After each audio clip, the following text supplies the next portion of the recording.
مزید ویڈیوز کے لیے ہمارے چینل ہاؤس آف اسلام کو سبسکرائب کرنا نہ بھولیے۔ شکریہ۔ قل، اے نبی کہہ دیجئے، ان کان آباؤکم، اگر ہوں تمہارے باپ، و ابناؤکم، اور تمہارے بیٹے، و اخوانکم، اور تمہارے بھائی، و ازواجکم، اور تمہارے اسپاؤسز، مرد کے لیے بیوی، بیوی کے لیے شوہر، و عشیرتکم، اور تمہارے رشتہ دار۔ 5 رشتے ہو گئے، باپ، بیٹا، بھائی، بیوی یا شوہر اور رشتہ دار، اس سے اگلا دائرہ۔ اور 3 چیزیں ہیں مال کی مختلف صورتیں، وَأَمْوَالٌ اقْتَرَفْتُمُوهَا، اور وہ مال جو تم نے بڑی محنت سے کما کر جمع کیے ہیں، کھتے بھرے ہیں، وہ تمہاری تجوریوں کے اندر جمع ہے۔ وَتِجَارَةٌ تَخْشَوْنَ كَسَادَهَا، اور وہ تجارت کہ جو تم نے بڑی محنت سے جمائی ہے، تمہاری ساکھ بنی ہے، تمہاری حیثیت بن گئی ہے، اب وہ تجارت ہے، چلتا کاروبار ہے، اور تمہیں اندیشہ رہتا ہے کہیں کوئی کساد بازاری نہ آ جائے، بندہ نہ ہو جائے، اس کا ڈرتے رہتے ہو۔ تجارتٌ تخشون کسادہا، یہ کساد بازاری کا لفظ اردو میں ہم بولتے ہیں، وہ عربی کا لفظ ہے کساد۔ وَمَسَاكِنُ تَرْضَوْنَهَا، اور وہ گھر، مسکن جو تمہیں بہت پسند ہے، بڑی محنت سے بنائے ہیں، حویلی بنائی ہے، کوٹھی بنائی ہے، ولا بنایا ہے، محل بنایا ہے، اسے سجایا ہے، اس میں کہاں کہاں سے لا کے کون سا ماربل لگے گا یہاں پر، وہ عام ماربل کی بھی بڑی قسمیں ہیں، قیمتی سے قیمتی ماربل لا کر آپ اس میں لگا رہے ہیں، اور کیا فٹنگز ہوں گی باتھ رومز کے اندر۔ پھر تم نے لا کے ڈیکوریشن پیسز رکھے ہیں اپنے ڈرائنگ روم میں، جو آتے ہی ذرا دیکھے یہاں یہ کیا کیا رکھا ہوا، یہ تمہیں بہت پسند ہے نا۔ لیکن اگر یہ 8 چیزیں احب الیکم من اللہ ورسولہ وجہاد فی سبیلہ،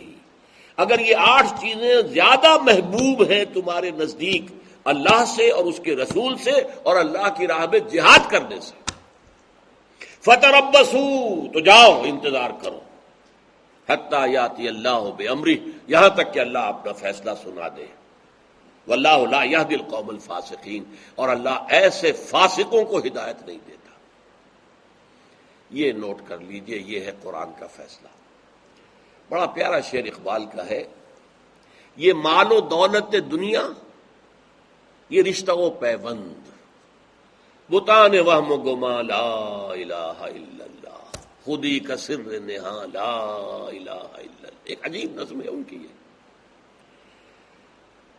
بتان وہم و گما، یہ سب ہمارے بتان وہم و گما، یہ رشتے ہیں، یہ محبتیں ہیں، یہ تعلقات ہیں، یہ مال ہے، یہ دولت ہے، یہ کاروبار ہے، یہ پروفیشن ہے۔ ایسا احاطہ کیا اس آیت نے کہ دیکھو ایک ترازو نصب کر لو اپنے ذہن کے اندر، اس کے ایک پڑھنے میں 8 چیزوں کی محبت ڈالو، باپ کی محبت، بیٹے کی محبت، بھائی کی محبت، بیوی کی محبت یا شوہر کی محبت، اور اپنے سارے رشتہ داروں کی محبت، اور اپنا مال جو جمع کیا ہوا اس کی محبت،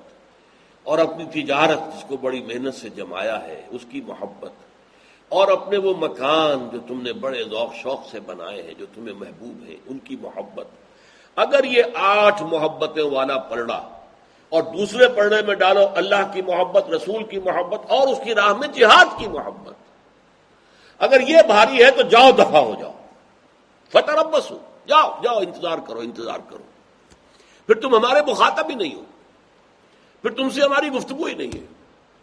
جاؤ بیٹھو یہاں تک کہ اللہ فیصلہ سنا دے گا۔ اللہ نے تو فیصلہ کر ہی دینا ہے، حق کو غالب آنا ہی ہے،